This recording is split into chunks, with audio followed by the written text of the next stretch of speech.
मित्र, सनातन धर्म कैसे चलेगा यदि पुण्यान से प्रतिष्ठा नहीं कराता है? तो मित्र, धार्मिक अनुष्ठान कैसे होंगे? इन सारी क्रियाओं को करते हुए भी भीतर निर्णय होना चाहिए, हमको इनको करके भी ऊपर उठना है। जीवन जीना चाहिए महुए के फल के समान। जीवन जीना चाहिए महुए के फल के समान। महुआ का फल, वृक्ष पहले महुआ देता है, उस महुए की इतनी प्रसिद्धि हो गई, उसके मूल फल का पता ही नहीं लोगों को। महुए का फल, वृक्ष महुआ देता है। ठहर जाइए पुण्यांश भाई, महुए से क्या बनता है? बहुत मीठा होता है, जमीन पे गिरती चींटी चिपक जाती है। और बुंदेलखंडी लोग मालूम क्या बोलते हैं? लपकी गाय बुंदेले खाए और दौड़ दौड़ महुआ कर जाए। ओह, अभी हम लोग बिहार कर रहे थे पिछले मार्च अप्रैल में, एक बियावान जंगल में रात्रि हो गई, कोई नहीं आगे पीछे। उसी जंगल में मैंने कहा अब चलने का नहीं, यही जंगल में मिला। सभी साधुओं के पाटे जंगल में, थोड़ी दूर पर गया पाटा। और रात्रि के 12 बजे आवाज आने लगी, तो मैंने कहा मैं माला फिरता, मैं माला फिरने बैठा। तो लोग क्या समझ गया? देवता आ गया, कोई व्यंतर आ गया। कोई देव नहीं आया था, कोई व्यंतर नहीं आया था। पर मित्र, वहां पर कुछ देर पहले टप एक महुआ टपका पत्ते को, तो आवाज आई। उस आवाज के बाद थोड़ी देर बाद लंबी लंबी आवाज आई। अब तो टपकी आवाज नहीं, चलने की आवाज आ रही थी। अब तो शायद मेरे पास ही देव आ रहा है। वो देव नहीं था, एक गाय आके खड़ी हुई महुए के नीचे, इंतजार ही कर रही थी वो कब सुबह के 4 बजे ये महुआ टपकना प्रारंभ हो जाएगी, मैं खाना प्रारंभ कर दूंगी। ढल दो, ऐसे पकड़िए। एक ही काल में कितने कर्म हो जाते हैं। कब 4 बजे महुआ टपके, गाय सोच रही मैं खाना प्रारंभ करूं। उधर कुछ लोग आना प्रारंभ हो गए, टोकने लिए, महुआ बीनने के लिए। तो मित्र, 4 बजे ग्वाले घर का काम करके सुबह 5-6 बजे की तैयारी कर रहे थे, कब गाय का दूध निकाल। सुनते जाना, कुछ ऐसे अज्ञ पापी जीव जो अपने घर में अशुभ व्यापार करने के लिए दुकान खोल रहे थे। एक भी त्यागी श्रमण साधु पुरुष वो सोच रहे हैं ब्रह्म मुहूर्त आए, हम ध्यान करने बैठे। समय किससे पाप कराता है? समय किससे पुण्य कराता है? समय किससे पाप कराता है? समय किससे पुण्य कराता है? समय को दोष दे करके अपने समय को ठगना ये समझदारों का काम नहीं।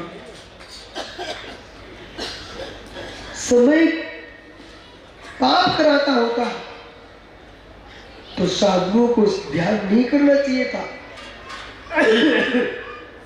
उन्हें ही पाप करना चाहिए था। और समय पुण्य ही कराता है तो पापियों को पाप नहीं करना चाहिए।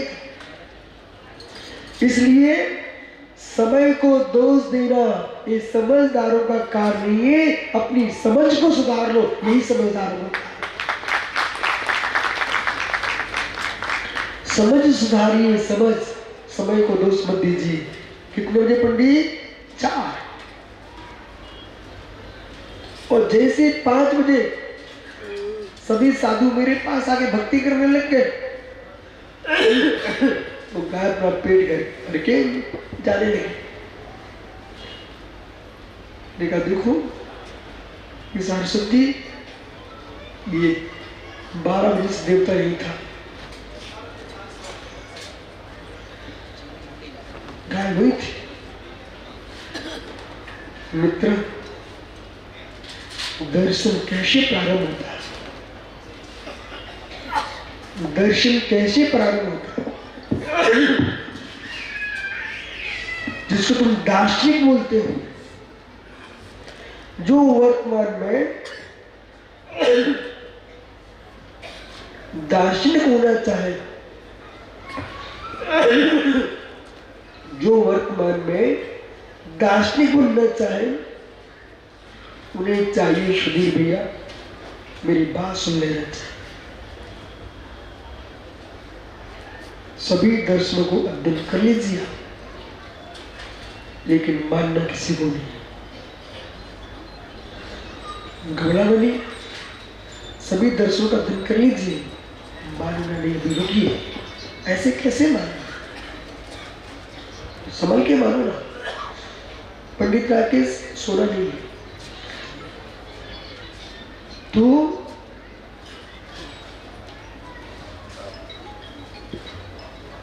ओम जी ने कहा पुत्र का पालन करना धर्म है।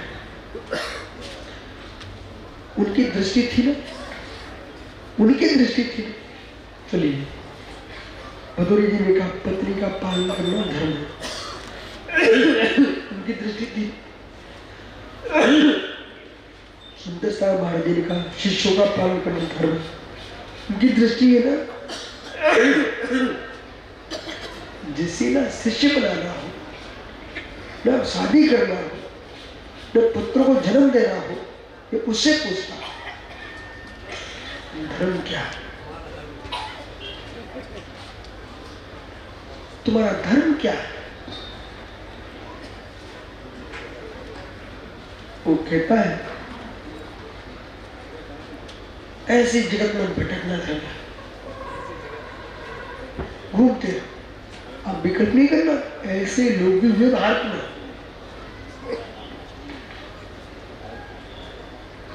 बोले साल बंदी घूमना, साल बंदी घूमना, इंद्रिय सुख छोड़ूंगा नहीं, तो किसी का पालन करूंगा नहीं। समझ में आ गई मेरी बात? आप शील धारण करूंगा नहीं, किसी दूसरे के पालन करूंगा नहीं। ऐसे लोग देश में बहुत बहुत है। ये शादी नहीं कराना चाहते, उन्हें धर्मात्मा मान मत लेना। जो शादी नहीं कराना चाहते वे धर्मात्मा नहीं है। शादी पाप नहीं है, शादी संयम है। शादी पाप नहीं है, शादी संयम है। चाहे नाना नारियों पर दृष्टि जा रही थी, नाना नरों पर दृष्टि जा रही थी, दोनों पक्ष में आई है। उसने एक में सीमा बांध ली है, उसका सुधा संतोष व्रत, सुपत्नी संतोष व्रत प्रारंभ हो चुका है, उस चीज का पालन कर रहा है। पर जो शादी कराना नहीं चाहता है, वो सील का पालन कर नहीं रहा है। मृत्यु से हम धर्मात्मा नहीं कहेंगे। न तू जन्म दे रहा है और न संयम को पालन कर रहा है। आप जैसे लोग विचार को फैला है। जो शादी नहीं करना चाहता है ब्रह्मचर्य व्रत के पालन के साथ, वो धर्मात्मा है। वो धर्मात्मा है। अब मैं उनसे प्रश्न करूंगा, आपका धर्म क्या है? वो कहेगा ब्रह्मचर्य का पालन करना हमारा धर्म है। पर मैं अभी इससे प्रभावित नहीं। देखो महात्मा, अभी सुन लो, भविष्य में कोई सुनाने वाला नहीं मिलेगा। उस व्यक्ति से इतना प्रभावित तो हूं मैं, इसमें इंद्रिय सुख छोड़ दिया, इंद्रिय सुख छोड़ दिया, लेकिन अभी प्रभावित नहीं हुआ पूर्ण। क्यों? आपने ब्रह्मचर्य लिया है। क्यों? शरीर बलिष्ठ होता है। अच्छा, तुम पहुंचे भी तो कहां पहुंचे? शरीर बलिष्ठ। आपने ब्रह्मचर्य का पालन शरीर के बलिष्ठ होने के लिए किया है।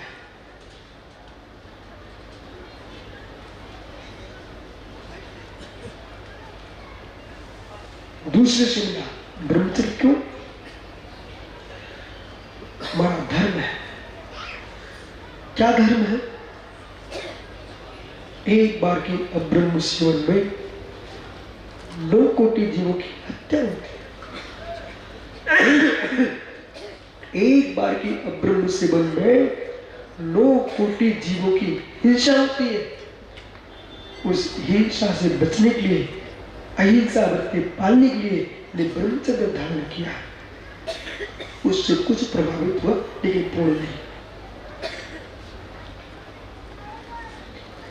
कि आपने 9 कोटि जीवों की हत्या बचाई है, बहुत अच्छा काम किया, लेकिन अभी आप पूर्ण ब्रह्मचर्य के पास नहीं। क्यों? क्योंकि आप शरीर, वीर्य इसे देख रहे थे, जीवों की रक्षा देख रहे थे, जीवों की रक्षा देख रहे थे। जिसके लिए रक्षा की जा रही है उसका लक्ष्य नहीं है। जिसके लिए रक्षा की जा रही है उसका लक्ष्य नहीं है। ब्रह्मणि आत्मनि चरति थी ब्रह्मचर्य।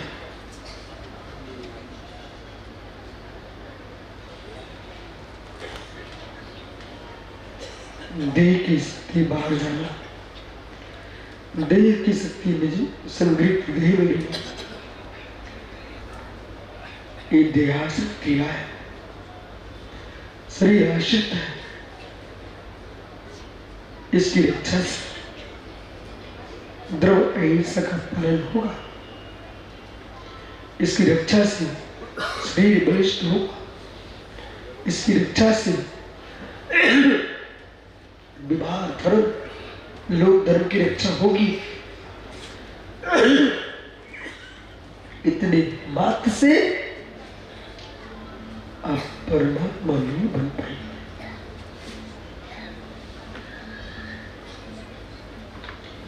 इतने मात्र से आप परमात्मा नहीं बन पाएंगे।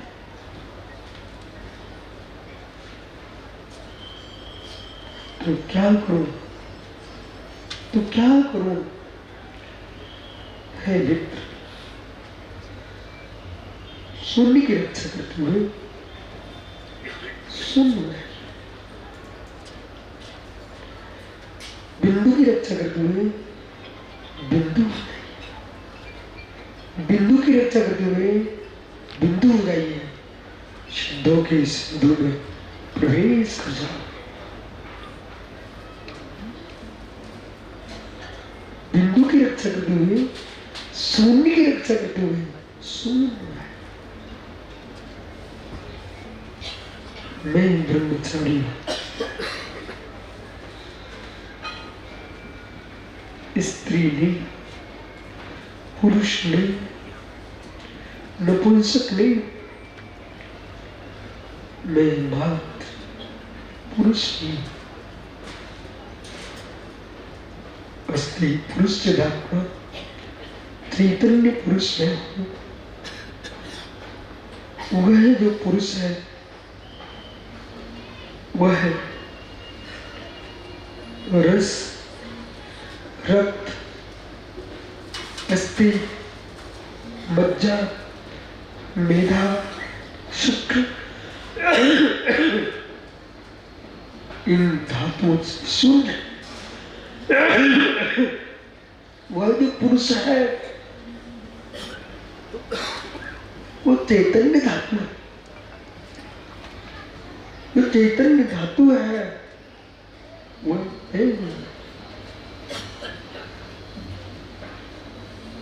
शुद्ध स्नात पर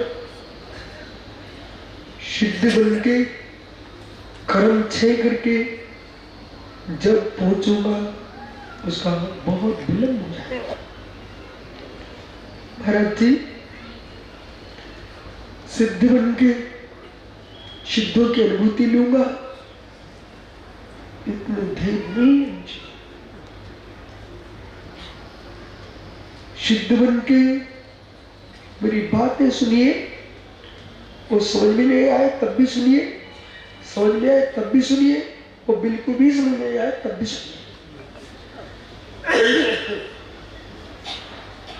किसी भाव में तुमको याद आएगा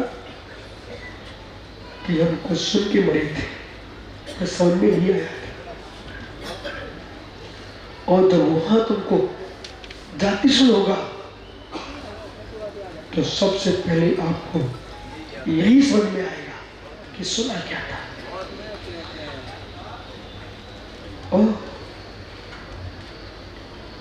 इतना धीर नहीं मुझे, इतना धीर नहीं मुझे, सिद्ध बनने में देर लगेगी। बस सिद्ध की अनुभूति लेना चाहता। मिलन तो बाद में ही होता है, मिलन तो बाद में ही होता है, मिलन हो ही जाता है। मिलन तो बाद में होता है। भैया ओम अग्रवाल जी, आप अनुभूत हो, इसमें आपसे प्रश्न किया सुधीर जी, बाकी मैं तुम सब अनुभूत हो।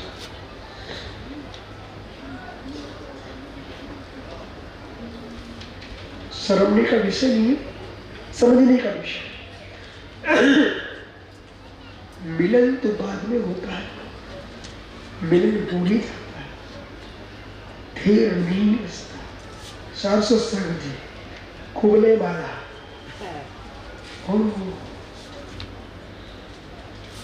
पवन अंधेरा शादी की चर्चा घर में प्रारंभ होती है तो बनने वाली वधू, बनने वाला वर, वो आप ही समझ सकते।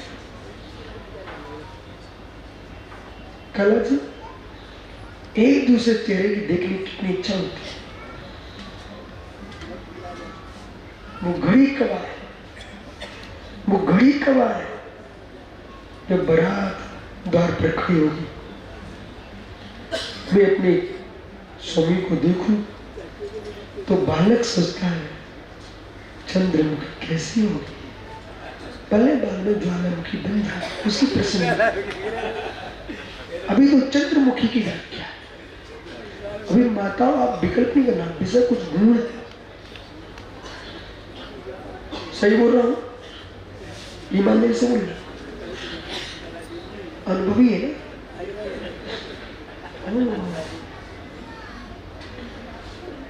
देर नहीं है, क्या आवश्यकता थी। पवनजय को देर होता तो देखने न पहुंचते रात्रि में, और ये बातें सखियों की न सुनते, लेकिन नहीं देर पहुंचे कि नहीं पहुंचे। आज के युग में देर नहीं बचता। भदौरिया जी, मोबाइल फोन प्रारंभ हो चुके। ओ वीडियो कॉल मित्र, आपको बोध होना चाहिए, जो घूमना बाद में होना चाहिए था वो पहले ही होने लग गया। अब इसी बीच में झगड़ा हो गया, अब शादी किसकी?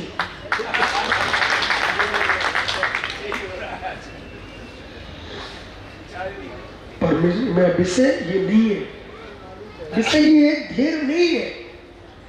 जब पदम काला को धीर नहीं बचा, माना कि धीर नहीं है कि भाई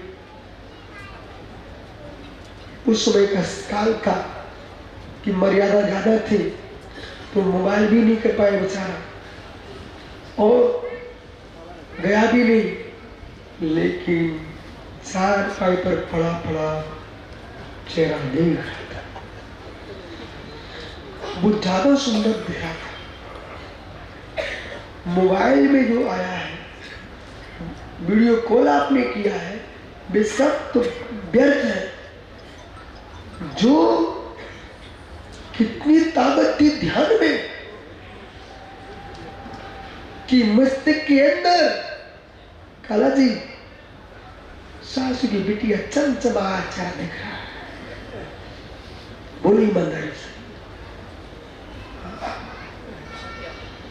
सत्य है। जिसे अर्धरात्रि के काल में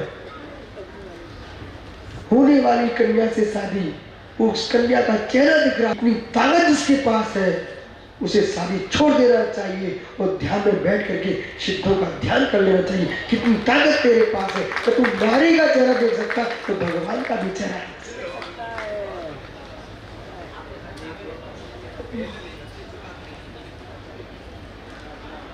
बसा अब जैसे समझ में आ रहा आपको मैं क्या बोल रहा हूं? जैसे वो चेहरा दिखने लग गया,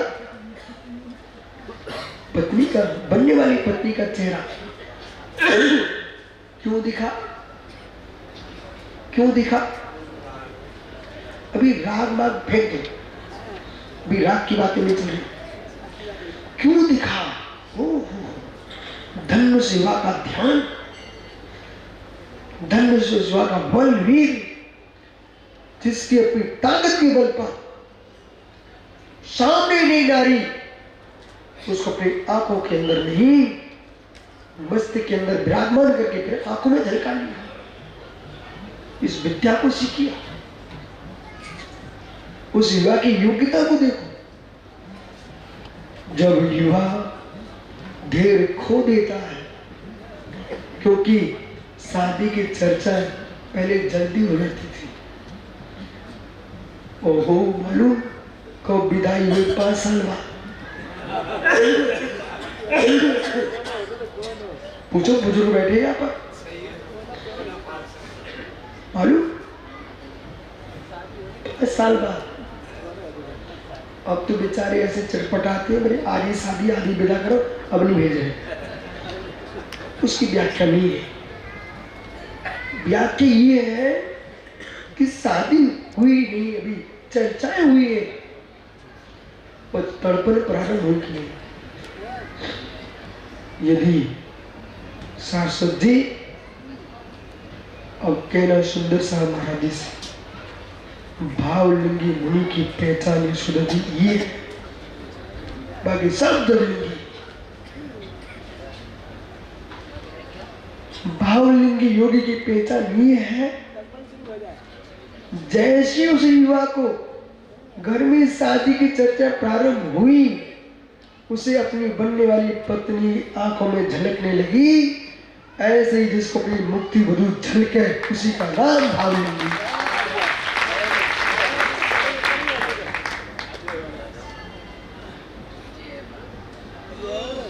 अब कैसे? मुझे धैर्य नहीं,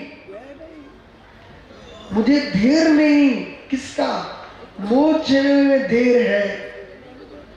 अभी तो पिता माता की बातें हुई थी, शादी होने में देर है, तब भी वो अपने ध्यान से देख लेता है। ऐसे मोक्ष होने में देर है। इतना विलंब कौन झेलेगा? इतना विलंब कौन झेलेगा? अभी तो 21,000 वर्ष का, ये पंचम काल में अभी कितने दिन गए? 2,500 वर्ष। फिर परमेश्वर आ रहा है 21,000 वर्ष का छठवां, फिर 21, फिर 21। हो मित्र अंकित, सारे काल बेटा, इतने काल हमको झेलना पड़ेंगे तब मुक्ति मधु मिलेगी। इतना धैर्य कौन रखेगा? इसलिए जिन शासन ने कहा घबराओ मत, घबराओ मत, मोक्ष जब मिलेगा मिलता रहेगा, उसकी चिंता मत करो। तो मोक्ष का आनंद लो। और मोक्ष का आनंद कैसे लूंगा? कर्म शून्य देखूंगा निज को, कर्म शून्य देखूंगा निज को, कर्म शून्य देखूंगा निज को। जो कर्म शून्य है सिद्ध भगवान, वही मोक्ष।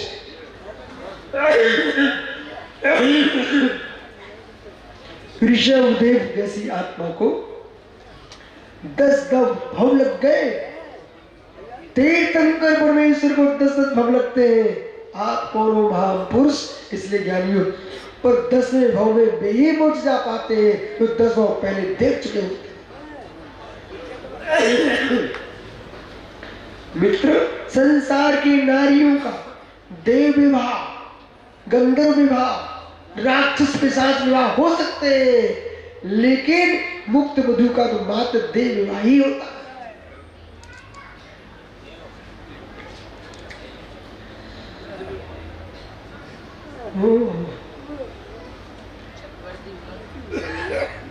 कोई व्याख्या नहीं है।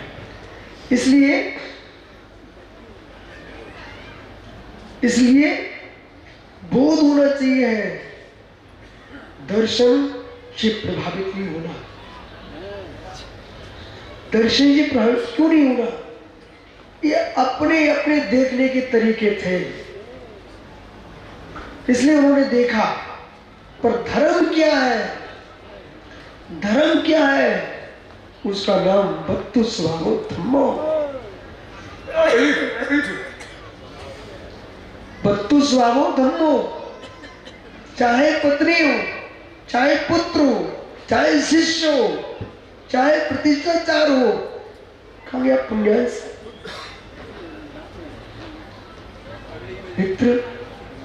मित्र लेकिन ज्ञान दर्शन से रहित कौन है इनमें? पत्नी ज्ञान दर्शन रहित है क्या? पुत्र ज्ञान दर्शन रहित है क्या? मधुरी जी, आप मुझे देख रहे हैं क्या? दर्शन है आप में? किसको देख रहे हो? मुझे देख रहे हो। जान रहे क्या? ज्ञान है आप में? अच्छा, ये बातें आपकी पत्नी के पास नहीं है क्या? है। ओम अग्रवाल जी, ये बातें आपके पुत्रों के पास नहीं है क्या? है। हे मित्र, सुंदर शायरी शिष्यों के पास भी है। यदि ऐसा है जो त्रिकालिक हो, जिसे प्राप्त कराया ना हो, प्राप्त किया ना हो और नाश होता ना हो, उसका नाम धर्म होता है। ये वस्तु का स्वाद ज्ञान दर्शन। इसलिए जितने धर्म कर रहे आप, ज्ञान दर्शन धर्म न हो तो कोई धर्म हो ही नहीं सकता। कोई धर्म नहीं हो सकता। न पूजा विधान, न यज्ञ, न साधुओं के ध्यान, न साधुचर्या, ये सब टिके किस पर है? ज्ञान दर्शन। इसलिए हमारा व्याख्यान ऐसा चलना चाहिए है जिसमें जगती के जीवों को इस बात का भी ज्ञान हो जाए कि हम भी ज्ञानी हैं, हम भी ज्ञानी। अर्पित भाई ज्ञानी है, ज्ञानी है, जल्दी ज्ञानी हो गया भाई। अर्पित अज्ञानी है, अज्ञानी भी है, इतनी जल्दी ज्ञान हो गया। आज मित्र एक व्यक्ति हमसे कह रहा था, ये तांत्रिक आदमी कहां से आया महाराज जी? मैंने पूछा क्यों? बोले इतनी मोटी मोटी अंगूठी पहने। मैं समझ गया जगत में लोगों को विद्या का ज्ञान नहीं है, वेश का ही ज्ञान नहीं है। अरे भी देख भाई, वो क्या बोला? ये तांत्रिक। अब इससे पकड़ तो बगल में रहते सुंदर सागर जी भी सुन नहीं पाए। वो एक आदमी बोल के चला गया तांत्रिक। सोच कुछ आ रहा है ना भी। राकेश पंडित जी, सोना धर्म नहीं सुनिए। आप सो रहे हो, सुन नहीं रहे। कब तक सोते रहोगे? सुन लिया होता तो मालूम एक सिंहासन लगा होता विराग सागर के पास, हमारे कहां से पड़े तुम्हारे। तुम सो रहे हो, सुन नहीं रहे हो। या तो सोने की आदत है, सुनाने की आदत है, सुन नहीं रहे हो। राकेश पंडित जी जागृत हो जाए। वो तांत्रिक जब कहा उस भाई को अर्पित को, मैंने तुरंत अपना ज्ञान का गेय बनाया कि वो तांत्रिक नहीं है, एक सच्चा गुरु भक्त, देवता गुरु का भक्त श्रावक है, प्रतिदिन मुनियों को हार देता है। फिर भी लोगों ने क्या देखा?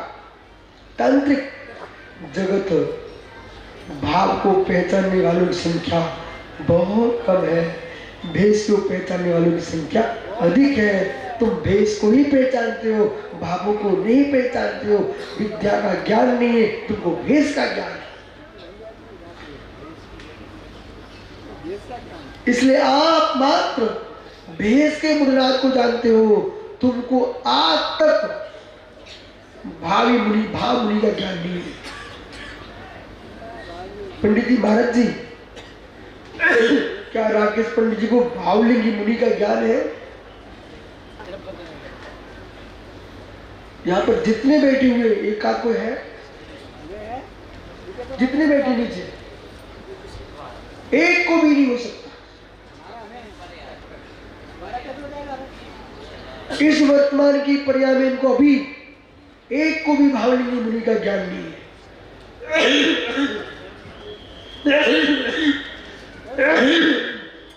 तुम सब पढ़े पंडित हो मित्र, समझिए आपको राकेश भैया भी मुनि का ज्ञान नहीं है।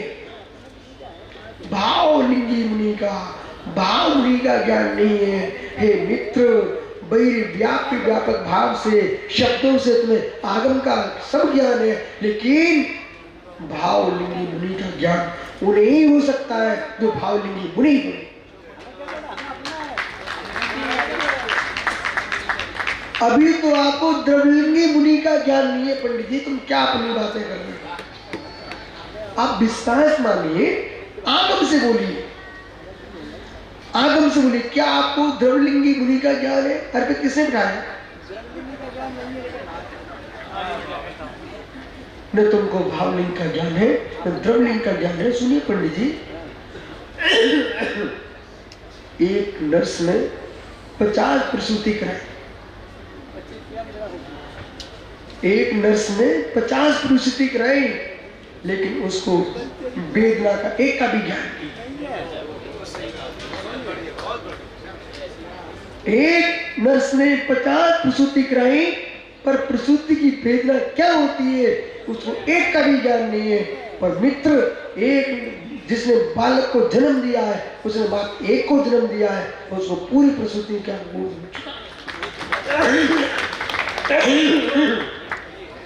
इसी प्रकार से शब्दानुभूति भिन्न विषय है, अर्थानुभूति भिन्न विषय है, वो अर्थानुभूति भिन्न विषय है।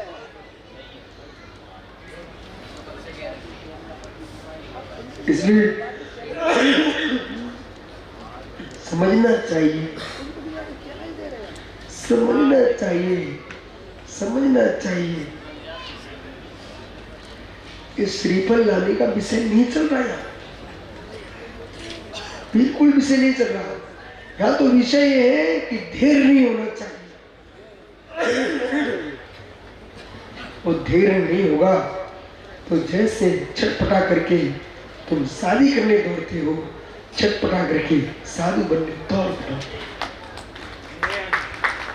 तो साधु बन के कोई बहुत बड़ा किला नहीं जीत लिया तुमने। साधु बन के बहुत बड़ा किला नहीं जीत लिया।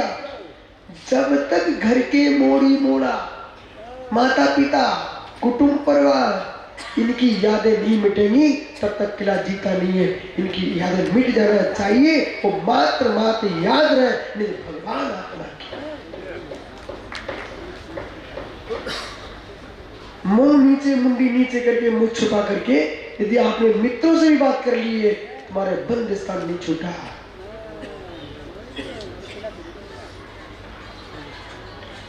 मोक्ष मार्ग इतना सरल होता भदौरिया जी, जगत नंगा ही नंगा थी। इसलिए नंगा होना बहुत सरल है, दिगंबरत्व को प्राप्त करना बहुत कठिन है। आपका समय हो गया, अर्पित क्षमा करना है, बैठ जाओ। तो तांत्रिक नहीं है, ठीक है? वैसे तांत्रिक तो है। सुनिए, मैं भी तांत्रिक हूँ, आप भी तांत्रिक। एक एक आदमी तांत्रिक बैठा है। कैसे? हाथ ऐसे क्यों उड़ रहे? ये तो तंत्र कर रहे हैं। हाथ यूं क्यों किए हो आप? मतलब लोग पहचान ले भक्त आदमी। तुमने भावना बदल दी लोग। वो तांत्रिक है, जहां से निकलता मोटी मोटी पहन करके, तो लोग समझ जाते विशेष आदमी है। ये तो तंत्र है। मंत्र पढ़ा जाता है, मंत्र पढ़ा जाता है, तंत्र तो किया जाता है। रख दो, हो गया तंत्र। ये सरता बहन, ये अनुपम भाई कहाँ रही? इनने हमें क्यों बुलाया? तंत्र के लिए नहीं, ऐसा ही है। यदि ऐसा नहीं है तो बुलाना बेकार है। तंत्र के लिए, तंत्र के लिए बोले क्यों? दो इधर बिठा दो, कुछ उधर बिठा दो, ये आगे वाले अपने आप बैठे रहेंगे। तंत्र हो गए, ये तो तंत्र। जब फूल पत्तियों में तंत्र हो सकते हैं, इतने बड़े शरीर में तंत्र क्यों नहीं? जिसमें जितनी शक्तियां अधिक होगा उसका तंत्र उतना विशिष्ट होगा। बैठ जाइए, यही मंगलाशीष नियोग। देखो, मुस्कुराते मुस्कुराते प्रतिष्ठा हो गई। भगवान बन गए, सुंदर सागर जी पधार गए। सभी विद्वान, बिरसन सेन, पुण्यांश और जितने सभी विद्वान हैं, और पंडित, पुजारी, माइक वाले भैया, कैमरा वाले भैया, झाड़ू लगाने वाले भैया, पंडा लगाने वाले भैया, मित्र, और जितने बेचारे चौके में माता रोटी बना रही है, फिर तो यहाँ प्रवचन भी सुन पा रहे, उनकी विशेषण मुद्रा करो।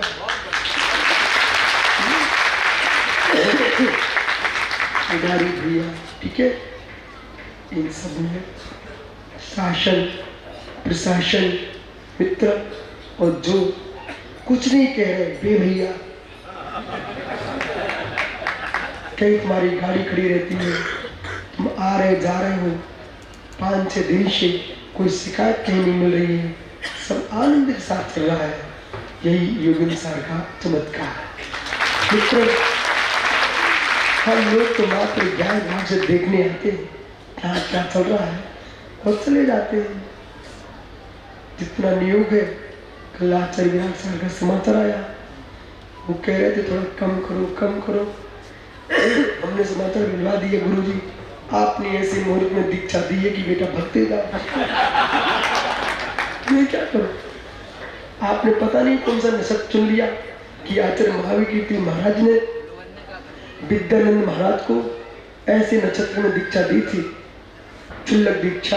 विद्यानंद को आचार्य महावीर कीर्ति महाराज ने, सनमती सागर महाराज जी को दीक्षा आचार्य विमल सागर ने ऐसे नक्षत्र में दी जो वे तपस्या करते रहे।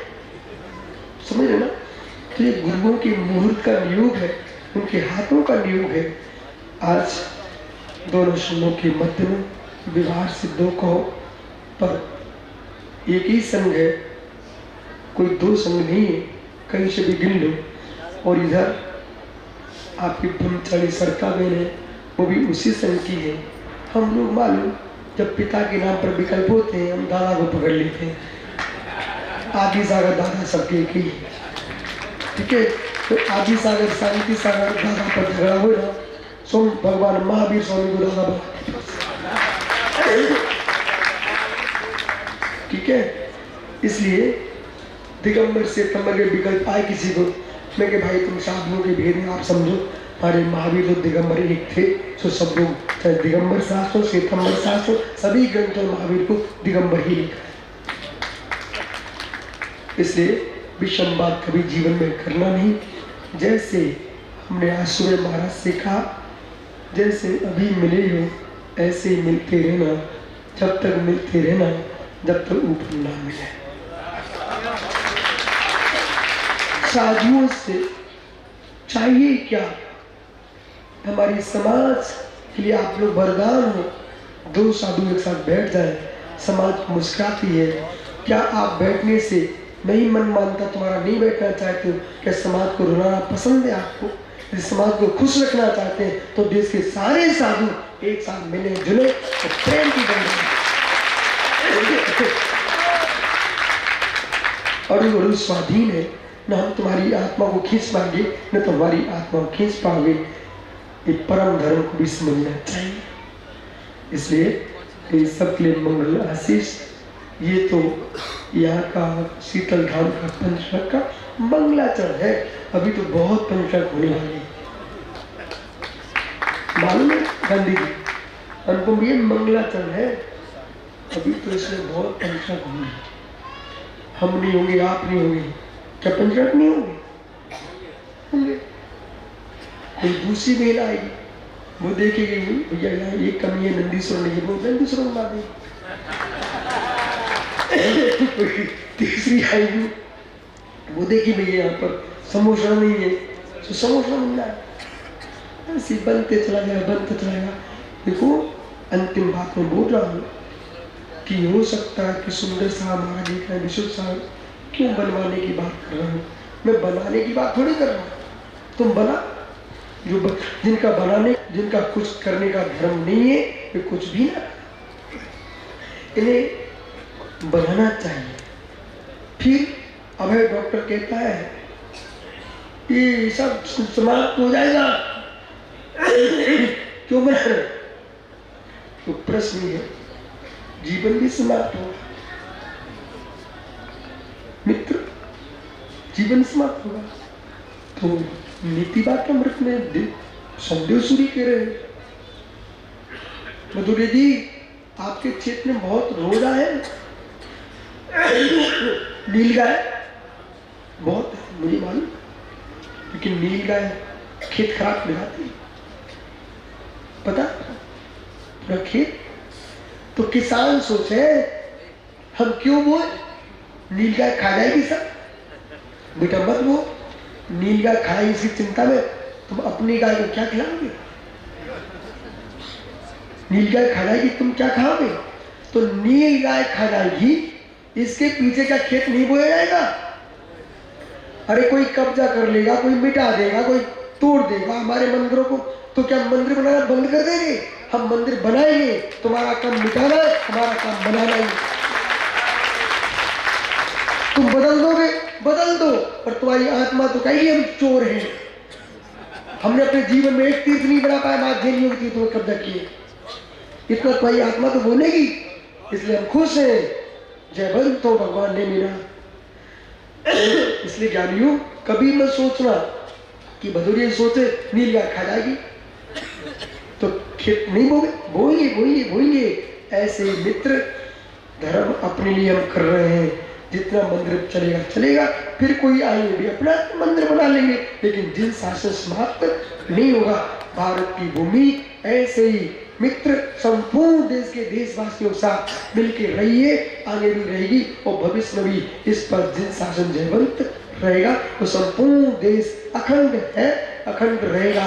ये भारत की पहचान है, सबको लेके चलने वाला देश, उसका नाम भारत। ऐसे ऐसे साधु तपस्वी 9 दिन के उपवास की बैठे मुस्कुरा रहे हैं, मित्र जो खाना खा के हंसे, ये कौन सी बड़ी बात है, बिना खाना खाए हंसे, ये तपस्वी की पहचान। इसने सबने मिलकर के बहुत बढ़िया कार्यक्रम किया। अब अंतिम प्रभु का अभिषेक वो भी आदि है ना, आज मध्याह्न हो जाएगा, भगवान अपने घर, हम अपने घर गया। इसलिए महाराज बीच कि इतने दिन संघ के साथ रहे, विकल्प हुआ हो तो मित्र विकल्प नहीं करना, निर्विकल्प होगी, अपन सुबह शाम को नहीं मिलेंगे, अभी मिलते रहेंगे। भगवान महावीर स्वामी की। वाह, आपकी मुद्रा क्या निर्विकारी है। क्या हम सभी लोग जी यहाँ पे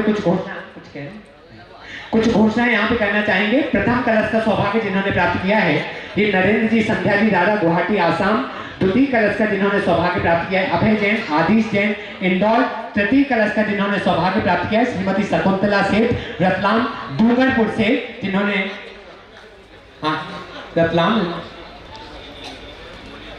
रतलाम रेंज के डीआईजी तथा रतलाम जिले के माननीय जिलाधीश महोदय कुछ ही क्षणों में हमारे बीच पधार रहे हैं। बस 2-3 मिनट में आप सबसे अनुरोध है कि आप सब लोग यहीं विराजें। और सुंदर सागर जी महाराज के श्री प्यासुक चरणों में जो पिछले कई समय से श्री सुंदर सागर जी महाराज के प्रवचन के बीच में कोई व्यवधान नहीं आए, हम विनम्रता से वो भी प्रवचन बैठे और क्या। ठीक है। का वीतराग शासन, जिस शासन के अंदर एक इंद्री से लेकर 5 इंद्री को भी भगवान की दृष्टि से देखा जाता है। भगवान महावीर का वो वीतराग शासन, जिस शासन के अंदर किसी भी जाति का हो, किसी भी लिंग का हो, हर व्यक्ति के अंदर वो चैतन्य परमात्मा देखा जाता है। ऐसा भगवान महावीर का शासन, जहाँ जियो और जीने दो का नारा लगाया जाता है। और भगवान महावीर का वो शासन कि पानी की एक बूंद के अंदर भी जीव को देखा जाता है, आत्मा को देखा जाता है। ऐसा वीतराग शासन आपको और हमको मिला है। भव्य आत्माओं, आत्मा का आनंद, आत्मा का आनंद वही व्यक्ति ले सकता है जिस व्यक्ति ने अपने अंदर भगवान आत्मा को देखा होगा।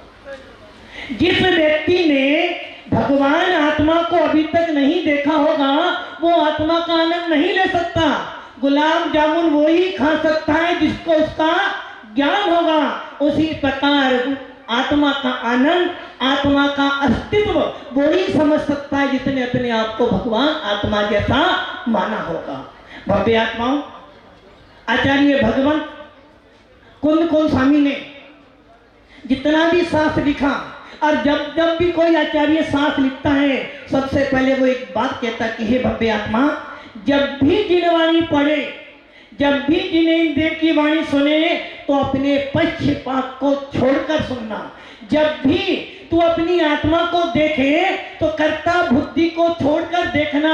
और जब भी घर में रहे तो ये सोचते रहना कि घर का मैं करता नहीं, मेरा घर तो मेरे अंदर है। जिस दिन आपको अपने कर्ता का बोध हो जाएगा, मैं किसका करता हूँ, किसका करते हैं, मैं किसका करता हूँ, हम सब लोग अपने अहंकार के कर्ता बन रहे हैं। हम सब लोग भोक्तृ का कर्ता बन रहे हैं। हम सब लोग पर वस्तुओं का कर्ता बन रहे हैं। और जब तक पर वस्तुओं के कर्ता बनते बनते बनते रह जाओगे तब तक अपनी आत्मा के कर्ता कभी नहीं बन पाओगे।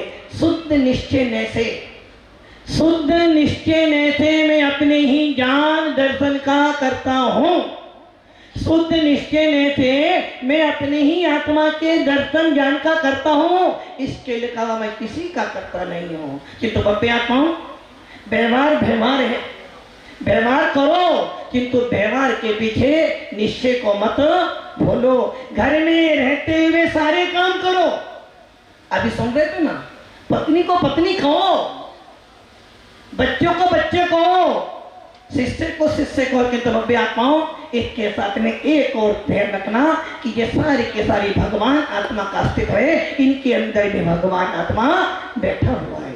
किसी के प्रभाव से, किसी के आने से मेरा अस्तित्व विनाश होने वाला नहीं है। मेरा अस्तित्व मेरे अंदर और मेरे अस्तित्व को विनाश करने वाला तो भगवान भी नहीं है, क्योंकि मेरा अस्तित्व अनादि काल से है और अनंत काल तक चलेगा। जिस व्यक्ति ने अपने अस्तित्व को जान लिया है, जिस व्यक्ति ने अपने ज्ञान दर्शन को जान लिया है, वो कभी भी कसाईयों में रमता नहीं है। कसाईयों में वही जीव रमता है जिसको अपनी आत्मा का बोध नहीं होता है। इसलिए ज्ञानी जीव, संयत जीव हमेशा ये ध्यान रखते हैं, कसाई मेरा स्वभाव नहीं है, मेरा स्वभाव तो मात्र जानना और देखना है। और यही कारण है आचार्य भगवंत उमा स्वामी जी ने 10वें अध्याय के अंदर मोक्ष की व्याख्या की है। मोक्ष धातु से मोक्ष शब्द बना है, अर्थात छूटना। किससे छूटना है? हमें किससे छूटना है? हमें अपने विभागों से छूटना है, हमें अपने कर्मों से छूटना। इसलिए आचार्य भगवान कह रहे हैं, बंदे हेत्वा भाव निजराभ्याम करतनम करम विप्र मोक्षो मोक्षा। अर्थात हमारे अंदर जो बंद का हेतु, बंद का जो हेतु उसका अभाव हो जाना। बंद मतलब बांधने वाला, और वो कौन है? मेरे स्वयं के परिणाम। कोई हमें नहीं बांध सकता। मेरे स्वयं के परिणाम, जो मैं राग देश मोह करता हूं, वही मुझे संसार में घुमा रहे हैं। संसार का पर वस्तु मुझे नहीं घुमा सकती है, किंतु वो घुमाने वाला कौन है? मेरे स्वयं का राग देश मोह। और जब तक मेरा राग देश मोह नहीं छूटेगा, जब तक मैं पर वस्तु का करता बन बनकर दुखी होता रहूंगा। महाराज जी, इनके आने से मेरा ऐसा हो गया।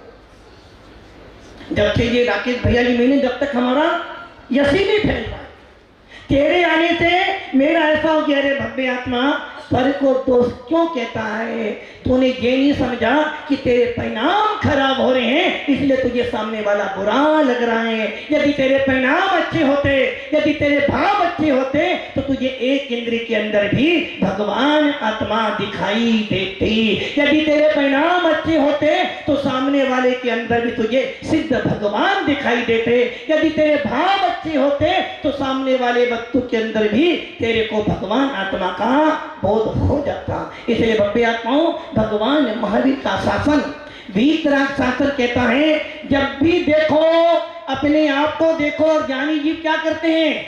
जानते हैं और देखते हैं, किंतु अज्ञानी जीव जानता भी है, देखता भी, और उसमें मोह कर लेता है। और यही कारण है हमारे यहाँ आप्त वचन प्रमाणम, आप्त का वचन प्रमाण माना। क्यों? जो कि तत्वा सूत्र के 10वें अध्याय के पहले सूत्र में आचार्य कह रहे हैं, मोह क्षया ज्ञान दर्शनावनंतरा ख्याख्या मोक्षम। जब तक तेरा मोह का क्षय नहीं होगा, तब तक तू प्रमाणभूत नहीं हो सकता है। जब तक तेरा मिथ्यात्व नहीं हटेगा, तब तक तेरी दृष्टि सम्मित नहीं हो सकती। और जब तक तेरी दृष्टि सम्मित नहीं होगी, तब तक तू पर वस्तु में भटक कर अपने आप को भुला देगा। इसलिए भव्य आत्माओं, सबसे पहले मोह का क्षय कर। और मोह क्या है? मोह क्या है? मोही तेरा सबसे बड़ा शत्रु है। और मोह का मतलब है पर वस्तु में अपने आप का आनंद ढूंढना, पर वस्तुओं से अपना अस्तित्व मानना, पर वस्तुओं के बीच में रहते हुए अपने आप को भूल जाना, यही तेरा मोह है। और जिस भव्य जीव ने ये जान लिया है कि पर वस्तु में, स्वे वस्तु में, पर वस्तु में मैं नहीं और मुझ में पर वस्तु नहीं, वही व्यक्ति मोह का क्षय कर सकता है। ज्ञानी जीव सबसे मिलते हैं, सबके बीच में रहते हैं, फिर भी अपने एकत्व का चिंतन करते हैं। अज्ञानी जीव अकेला रहता है, फिर भी सबके बीच को अपना मानकर रहता है। इसलिए बब्बे आत्माओं, यदि आत्मा का बोध हुआ है, जिनको मिला है, ना जाने कहां कहां भटके, ना जाने किस किस पर्याय में गए होंगे, ना जाने कितने कितने माता पिता बनाए होंगे, किंतु एक बार भी, और ना जाने कितने कितने लाल पीले पत्थर पूजे होंगे, एक बार भी वीतराग शासन की याद नहीं आई। बड़ी मुश्किल से, बड़ी मेहनत कर कर, बड़ा पुरुषार्थ कर कर निगोद से आए हैं, बड़ी मेहनत कर कर निगोद से निकल कर आए हैं। और भव्य आत्मा, मनुष्य तो हर कोई बन जाता है, मनुष्य तो हर कोई बन जाता है, किंतु जिन शासन हर किसी को नहीं मिलता है। और जिन शासन मिल भी गया, कितना बड़ा पुण्य लेकर आया। आज आप जिन शासन के अनुयायी ना होते तो कहां पर होते? इस पंडाल में तो नहीं होते। और जिन शासन का प्रभाव देखो कि आपको इस पंडाल के अंदर वीतरागी देवता गुरु के सानिध्य में लाके खड़ा कर दिया। और हम जानते हैं कि धर्म करत संसार सुख और धर्म करत निर्वाण, धर्म पंथ साधे बिना नर त्रियंच। तो धर्म करने से क्या मिलता है? धर्म करत संसार सुख, धर्म करने से क्या मिलता है? संसार का सुख मिलता है। और धर्म करने से भव्य आत्मा कुछ गलत नहीं होगा। वस्तु एक ही है, फल दो दे दे। धर्म करने से संसार का सुख मिलता तो ये मुनिराज बेचारे धर्म पालन कर रहे हैं, इन्हें संसार का सुख मिलना चाहिए था, ये तो सब छोड़कर आ गए। भव्य आत्माओं, धर्म करने से संसार का सुख नहीं, धर्म तो वस्तु का स्वभाव है। और जो धर्मात्मा होता है उसका फल क्या है? धर्म का फल है अपनी आत्मा में रमना, धर्म का फल है अपने ज्ञान दर्शन स्वभाव पर स्थित जाना, और धर्म का फल है अपनी आत्मा के अंदर भगवान आत्मा का आनंद आना। जिस धर्म को मान रहे, पूजा भक्ति अभिषेक दान आदि करने, ये धर्म नहीं है, धर्म के मार्ग पे लगाने के उपाय हैं। जिस क्रिया को हम कर रहे हैं, ये मुनि भेष भी धर्म नहीं है, किंतु उस धर्म को प्राप्त करने का एक पाया है, उपाय है, हेतु है।